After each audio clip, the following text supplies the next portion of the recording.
Okay, hi everyone. I want to present to you context for the adoption of digital twins in power systems, of course, and their related challenges.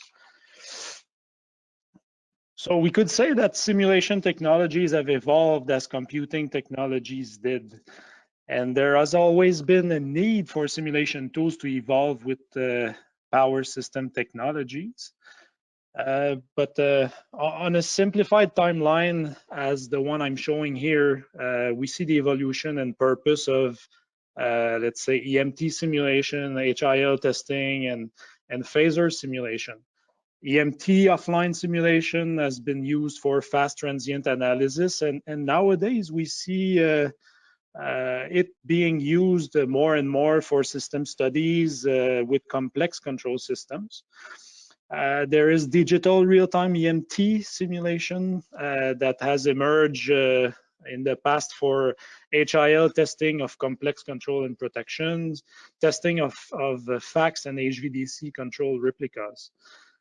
Still today, we see phasor time simulation is widely used for dynamic security assessment and planning studies.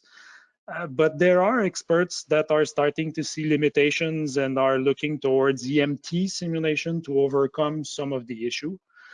And part of these issues are due to the fact that phasor simulation will assume that the grid has large inertia with a majority of conventional rotating generators.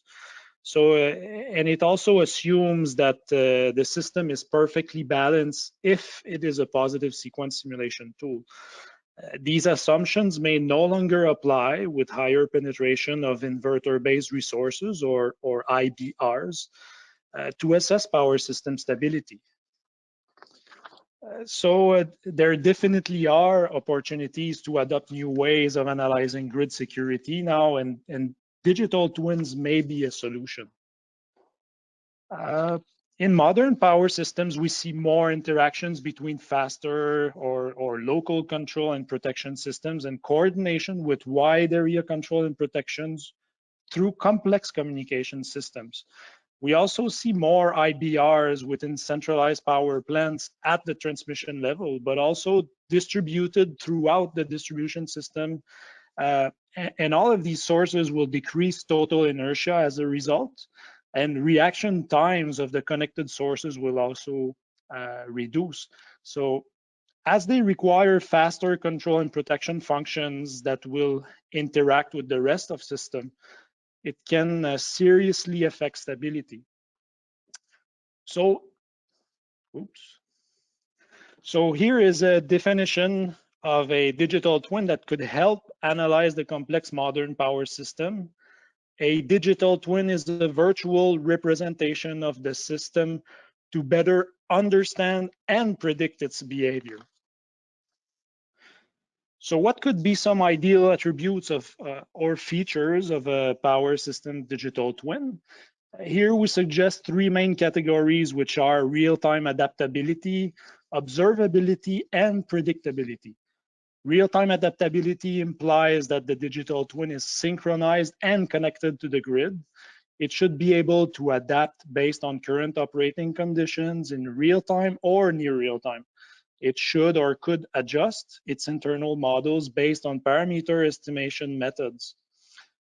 The observability attribute is to say that having a digital replica of the real system can allow better assessment of all system states that monitoring cannot offer.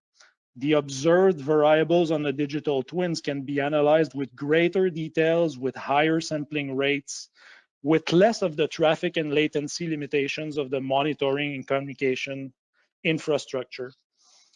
Predictability, because a digital twin should continuously assess the most critical potential fault scenarios and help prevent system collapse. As an example, it could assess multiple scenarios based on actual operating conditions, let's say at every 5 to 10 minutes. And here's an example for a power system digital twin with these attributes. We can see it has real-time adaptability as it is synchronized and connected to the power system. It adapts to the changing conditions and includes parameter tuning. Here, the observability and predictability would be ensured mainly thanks to real-time or faster than real-time simulations on the cloud or high-performance computer. The digital twin provides additional data to the operator through multiple scenario assessment, which will help in decision-making.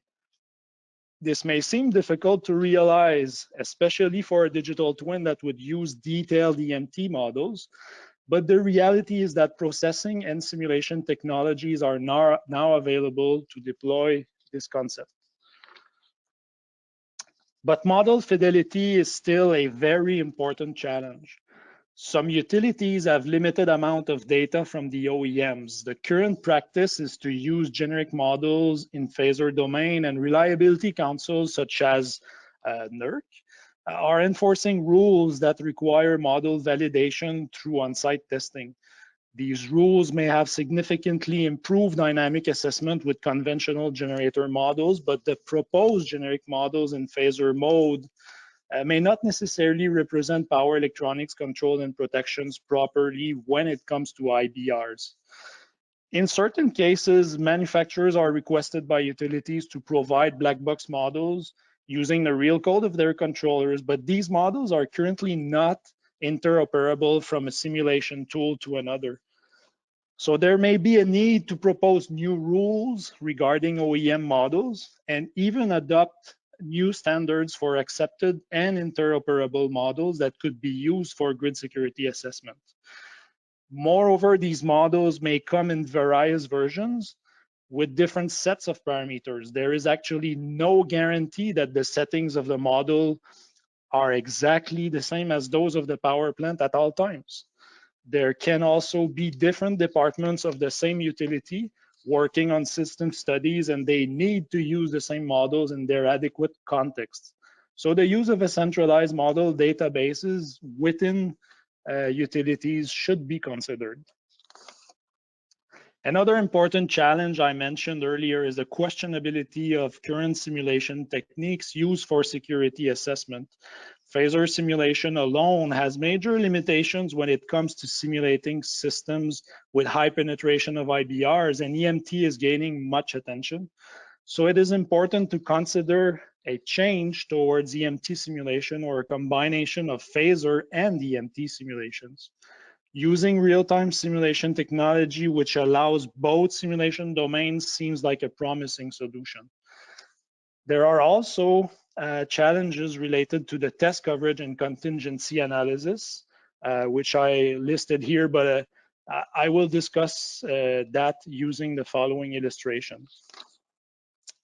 When it comes to the simulation of hundreds or thousands of scenarios, especially when adding EMT simulation in the mix, HPCs and cloud computing may help in deploying parallel simulation runs, for instance, but if there is no intelligent selection of the scenarios, we are still looking at a compromise between test execution speed and available computing resources.